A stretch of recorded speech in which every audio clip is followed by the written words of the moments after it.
Selamat malam Ibu Guru dan juga teman-teman, mohon maaf mengganggu. Sekarang saya akan menjelaskan untuk tugas halaman 94. Bunyi soalnya yaitu jelaskan mengenai fungsi dari ketiga alat tersebut beserta proses pembentukan bayangan benda yang dihasilkan. Tiga alat optik yang dimaksud adalah kaca pembesar, mikroskop, dan juga teropong binokular. Yang pertama, kita harus tahu dulu apa itu alat optik. Alat-alat optik adalah alat-alat yang menggunakan lensa dan atau cermin untuk memanfaatkan sifat-sifat cahaya, yaitu dapat dipantulkan dan dapat dibiaskan. Cahaya tersebut digunakan untuk melihat. Pertama, kita masuk ke kaca pembesar atau loop.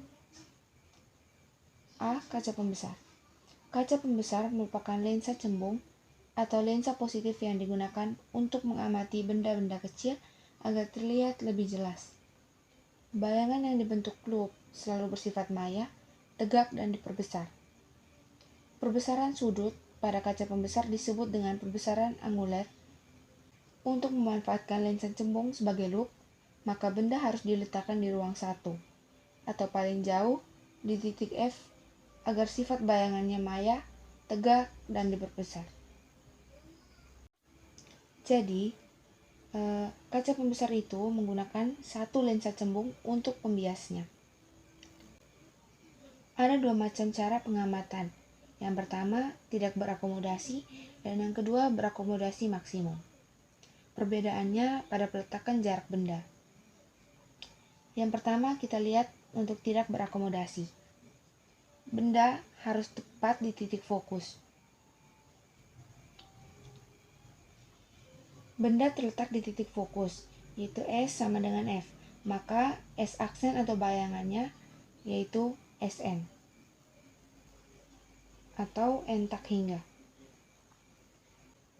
Yang pertama, tidak berakomodasi. Kita gambarkan pembentukan bayangannya.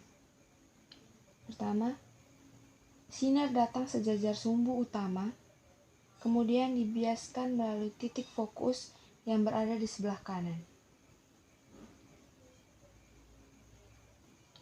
Kemudian kita gunakan sinar yang kedua. Sinar datang tepat melewati pusat optik atau pusat lensa. Maka dia tidak dibiaskan, melainkan diteruskan. Maka jadi kita lihat dari kedua sinar tersebut, sinar pembiasannya itu sejajar. Lalu seperti yang kita ketahui bahwa bayangan terbentuk dari perpotongan sinar bias. Jadi kita perpanjang ke belakang untuk sinar pertama. Jadi kalau kita perpanjang ke belakang, jadinya seperti ini.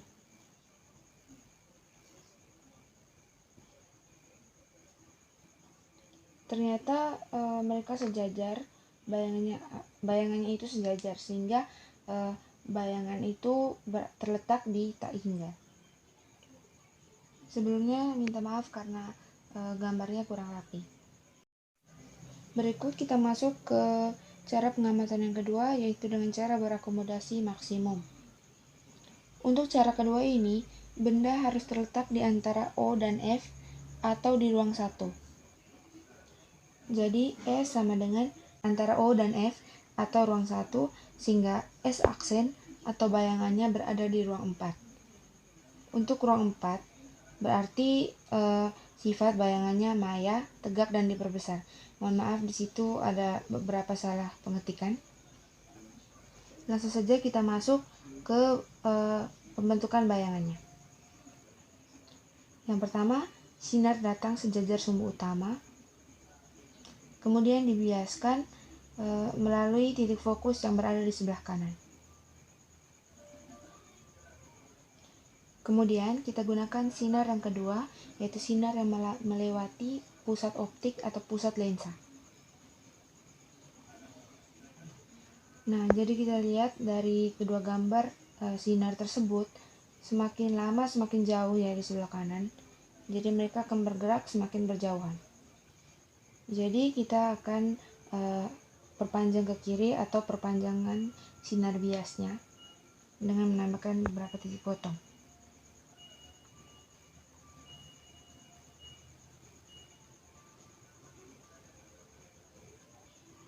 Jadi kurang lebih disinilah titik potongnya. Yang berikut, kita masuk ke alat optik yang kedua, yaitu mikroskop. Mikroskop adalah alat laboratorium yang digunakan untuk mengamati benda yang sangat kecil dan benda yang tidak tampak oleh indera penglihatan secara langsung. Ukuran bayangan atau gambar yang dihasilkan oleh mikroskop dapat mencapai jutaan kali ukuran benda aslinya. Jadi, mikroskop ini menggunakan dua lensa cembung. Jadi, sesuai gambar, lensa sebelah kiri kita namakan lensa objektif, dan yang sebelah kanan kita namakan lensa okuler. Disebut lensa objektif karena di sebelah dia berada dekat objek atau benda, sedangkan lensa okuler dinamakan seperti itu karena dia berada dekat mata. Sama seperti kaca pembesar, untuk mikroskop ada dua cara pengamatan. Yang pertama, tidak berakomodasi, dan yang kedua, berakomodasi maksimum. Yang pertama kita lihat untuk tidak berakomodasi. Jadi lensa okuler pada mikroskop itu prinsip kerjanya sama dengan lup atau kaca pembesar. Langsung saja kita masuk ke pembentukan bayangannya. Syarat kita menggunakan mikroskop benda yaitu S harus berada di antara FOB sampai 2 FOB. Kenapa harus berada di antara FOB hingga 2 FOB? Sekarang kita analisa. Yang pertama, jika berada di ruang 1 atau antara O sampai dengan FOB, otomatis bayangannya berada di ruang 4. Dan untuk ruang 4, sifat bayangannya maya, tegak, dan diperbesar. Karena sifatnya maya, tegak, dan diperbesar, kita harus melihat salah satunya. Untuk tegak dan diperbesar tidak ada masalah, sedangkan untuk maya, karena dia berada di ruang 4, tapi ruang 4 di sini berada di sebelah kiri. Dia berada di sebelah kiri objektif. Sehingga jika bayangan berada di ruang 4, sementara okuler harus membiaskan lagi, maka akan terhalang oleh lensa objektif. Sehingga untuk peristiwa di ruangan 1 atau ruang 1 tidak dapat dilakukan. Yang berikut kita coba jika berada di ruang 3 atau di antara 2 FOB hingga tak hingga. Jika benda ada di ruang 3, maka bayangan ada di ruang 2. Maka sifatnya akan nyata, terbalik, dan diperkecil. Untuk sifat nyata dan terbalik tidak ada masalah. Sedangkan untuk sifat diperkecil akan merugikan kita, karena tujuan kita menggunakan mikroskop itu untuk melihat benda-benda yang tidak dapat dilihat oleh mata. Sehingga pengamatan di ruang 3 tidak dapat dilakukan. Sehingga ini hanya bisa dilakukan di ruang 2. Jadi sekarang kita langsung masuk untuk penggambaran pembentukan bayangannya. Sinar datang sejajar sumbu utama dan dibiaskan melalui fokus di sebelah kanan.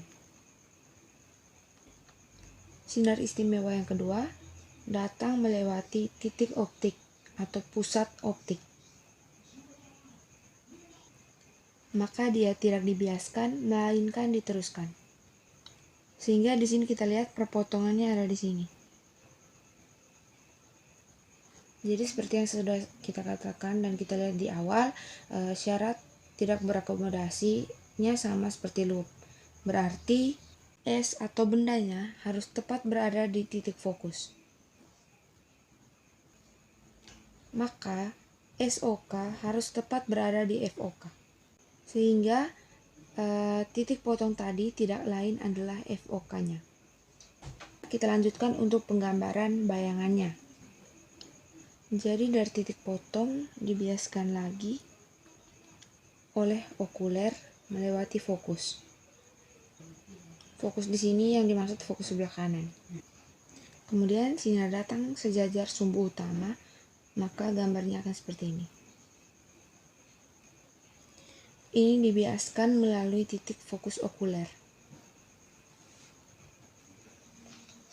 Jadi ini masih berada di dalam satu garis ya untuk warna hijau.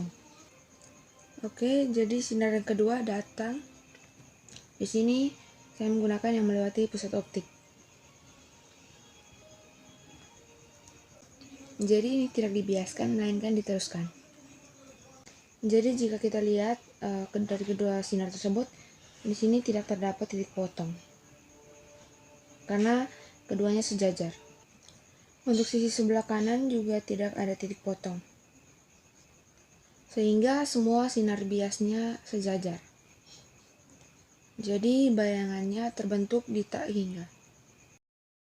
Ini merupakan rumus turunan dari tidak berakomodasi. Berikutnya kita masuk untuk pengamatan dengan berakomodasi maksimum. Jadi ini juga sama, lensa sebelah kiri dinamakan lensa objektif dan yang sebelah kanan dinamakan lensa okuler. Dan sama juga bendanya harus terletak di ruang 2. Jadi kita langsung masuk ke penggambaran bayangannya. Yang pertama, sinar pertama. Lalu sinar yang kedua. Jadi di sini terdapat titik potong, bisa kita lihat. Ya, ini FOK-nya.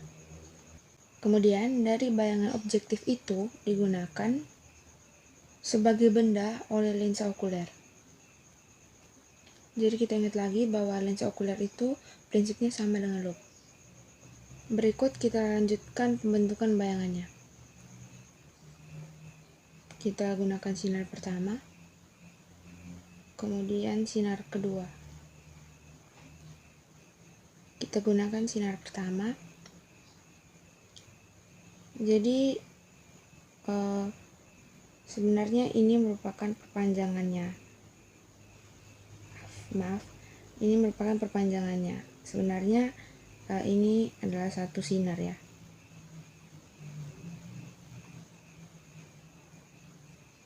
Berikut kita gunakan sinar kedua. Jadi kita lihat untuk sebelah kanan sinarnya ini semakin melebar sehingga tidak ada titik potong. Sedangkan di sebelah kiri titik potongnya terdapat di sini, sehingga bayangannya bersifat maya. Jadi di bawah ini ada disajikan rumus turunan dari akomodasi maksimum. Berikutnya kita masuk ke yang ketiga, yaitu teropong binokular. Teropong sendiri digunakan untuk melihat sebuah benda dari jarak yang jauh sehingga akan tampak lebih jelas. Dalam pengertian teropong bintang atau teropong binokular, keduanya mirip. Juga dijelaskan bahwa teropong ini menggunakan dua buah lensa positif, di mana masing-masing lensa berfungsi sebagai lensa objektif dan lensa okuler. Bayangan yang dibentuk lensa objektif bersifat nyata, diperkecil dan terbalik. Bayangan nyata dari lensa objektif menjadi benda bagi lensa okuler. Sebelum dilihat dengan lensa okuler, bayangan ini dibalikkan oleh sepasang prisma siku-siku sehingga bayangan akhir dilihat maya, tegak dan diperusa. Perbesaran bayangan yang diperoleh dengan memakai teropong prisma sama dengan teropong bumi. Berikut disajikan gambarnya. Sekian dan terima kasih. Mohon maaf bila ada salah kata atau kekurangan dalam presentasi saya.